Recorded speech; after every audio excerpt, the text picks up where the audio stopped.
Less than a year ago, the court held that Israel's policies and practices in the occupied Palestinian territory, including its settlement practice, its continuing occupation, and its annexation of parts of that territory are flagrant violations of international law that must be brought to an end as a matter of urgency.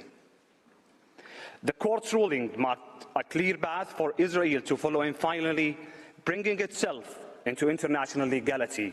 Sadly, but predictably, Israel chose to ignore the court's ruling, showing that it considered itself above the law. Those circumstances include the General Assembly's alarm over the impunity with which Israel has continuously blockaded the provision of humanitarian, life-saving, and other desperately needed assistance by the UN and other concerned parties to the Palestinian population throughout the occupied Palestinian territory, most egregiously in the Gaza Strip. Confirming the obligations of Israel to allow the United Nations, other international organizations, and third states to carry out activities in the occupied Palestinian territory, including providing such assistance, could truly make the difference between life and death for many people. Israel's hideous conduct, which piles illegality upon illegality, is well documented.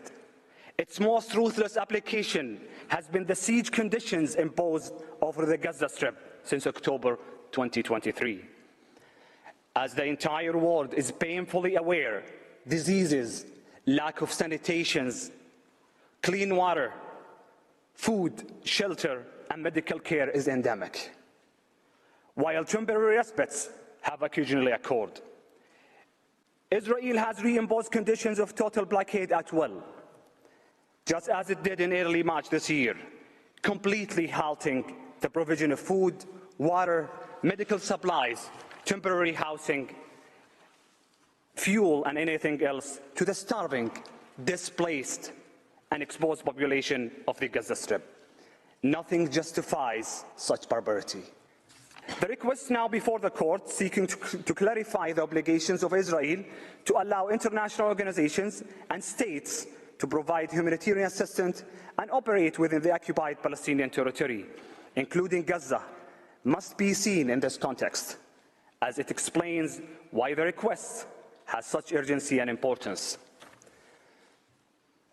As shameful as Israel's conduct towards the Palestinian people is, the harm it caused them not the only damaging consequences of that conduct, nor the only reason why the question before the